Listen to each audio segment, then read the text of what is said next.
What's up, YTPC? Uncle Willie coming to you from the Mobile Lounge. Cobb Tuesday, huh? I smoked a cob earlier. It wasn't bad. I'm just not a cob person. But I'll smoke it every once in a while. I smoked some HU Crater Plug in my Mark Twain cob. I put a Forever stem on it, which it was brown and brown swirl. Looks like coffee and cream mixed. It wasn't a bad smoke, and I actually did not get bit by the Virginias that is in Crater Plug. HU, all the German tobaccos, Kohlhaas and Kopp Blending House, they source the best Virginias around. And I think that's part of the reason those don't bite me the way a American blend Virginia, the different process of whatever they do something different. But anyway, I did smoke a cob, and I went over this before about Cobb Tuesday, how it came about to being a thing. And it was from somebody smoking a cob on a Tuesday, and then he repeatedly doing it over and over, and he deemed it Cobb Tuesday. The same way Taco Tuesday is not a sacrilegious thing if you don't smoke a cob on Tuesday. So with that kind of tradition, it bleeds over into the cigar tradition, where you can have different days for different smokes, such as this is a, see if I can get you around there, a Tatuesday. They call it a tattoo. They would call today Tatuesday. You see where I'm going with this. Tomorrow could be Warped Wednesday, and that could bleed into the tobacco field of pipes and or cigars. So there, Warped covers two different genres in that one.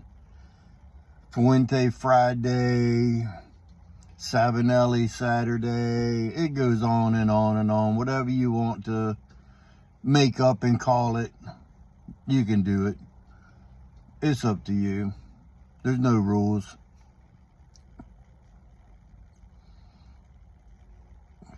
This is by far one of my favorite cigars. It's a Tatuesday Avion, ever how you want to pronounce it. I don't know if I can get you in close enough. It's a Perfecto.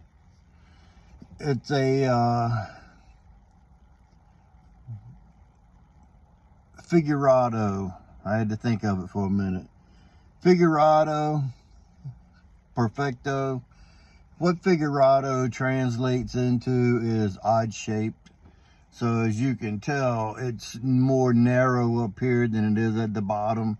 And it came to a semi-point on the bottom. So it could be called a Solomon, or a Perfecto, or a Figurado. All the names are okay, if whichever you call it. If it was flat on the bottom like a regular Torrejo blend, but goes up pyramid shape, gets smaller as it goes up, that would be a Bellicoso. If it's same size all the way up and then goes to a point, that's a Torpedo. The list of them goes on and on and on. What one person calls one thing, another person calls something else. So cigar world is just, it's like with the pipes. You got an apple, a brandy, a acorn, a pot, a bent billiard, straight billiard, bulldog. Same way with cigars. You got so many different sizes. Robusto, Corona, Coronet, Toro, Churchill. It's all in what the manufacturer wants to call it.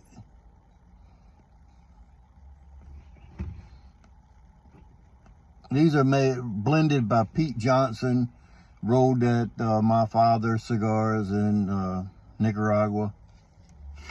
All excellent cigars. Both Pete Johnson, his Tatuesday. There's only a couple Tatuesdays I don't like, and the same thing with the My Father.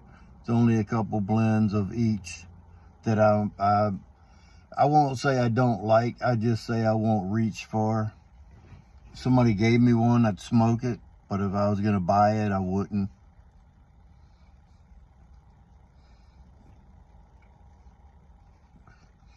Now, this has gone 5 minutes, almost 6 minutes so far, and I really wanted to touch on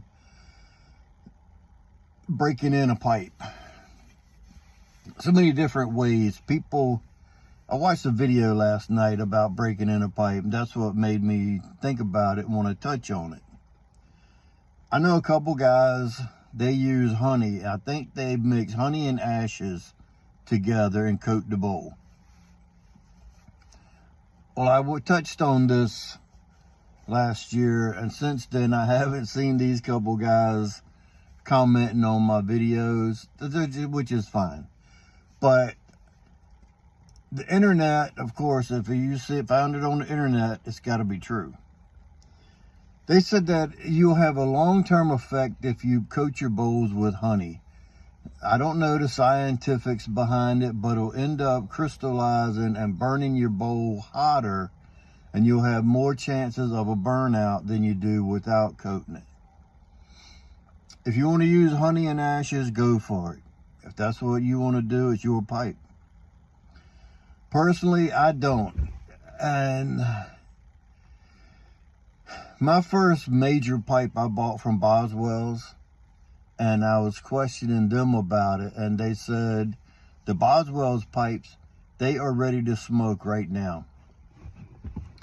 JM came up with, he made a solution that he coats the inside of the bowls with, and they'll tell you right now, pack it full and smoke it and enjoy it. So I let that lead over into other pipe manufacturers as well. Even if I get a pipe that is unfinished bowl, just plain briar inside of it, I don't do anything special. I just pack it, light it, smoke it. I've got 60 pipes. I know some of you guys got a hell of a lot more, and some of you guys got a hell of a lot less. I don't do anything special with any of my pipes whenever I smoke them. And as a matter of fact, I have a pipe supposed to be here tomorrow, and I will share my first bowl with you guys out of it, and you'll see me smoking it over a period of time. If I like the pipe, I'm going to give it a fighting chance to start with. I'm going to load it up. I'm not sure what I'm going to use yet for my first bowl out of it, but I'm going to load it up and I'm going to smoke it. And then I'm going to try to smoke it at least twice this week and break it in. Start to get a cake to build up on it, and I'm going to go from there. But JM, he tells you smoke your pipe. If you have a certain pipe that you really like so much, smoke it. If you want to smoke it 3 times a day, smoke it. You do not have to let them rest for 24 hours before you smoke another one. Because if you think about it, our grandfathers and people before them, they usually only had 1, maybe 2 pipes. And they smoked the pipe all day, every day. And they smoked the same tobacco, whether it be half and half or Carter Hall or whatever. And they smoked that daily.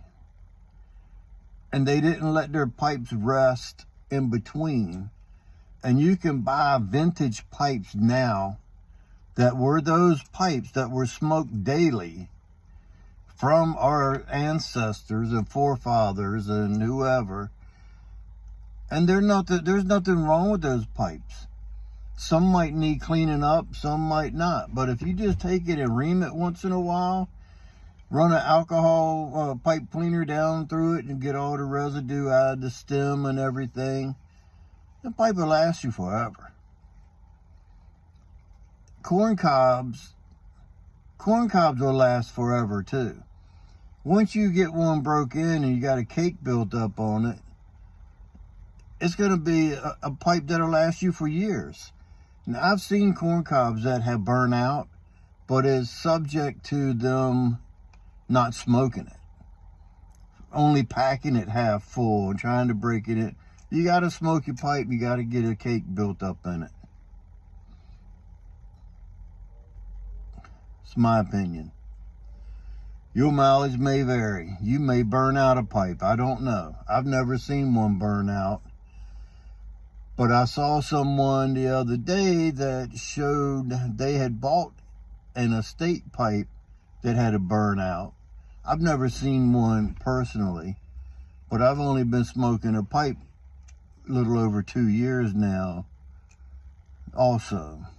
So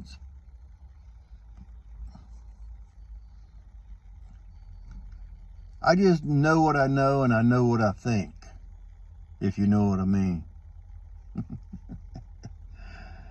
Oh, sometimes I get to rambling on and then I think about what I've said, and this time I'm going to let it slide. This is the video I'm posting because I done tried one earlier.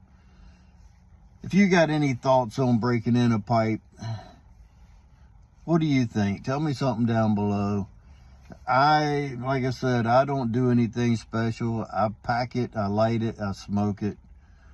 And if I like the way it feels, smokes and whatever, I'll smoke it again in a couple of days. Or sometimes I have smoked a pipe twice in the same day, the same pipe twice in the same day. I usually rotate them, but it's not because I have to.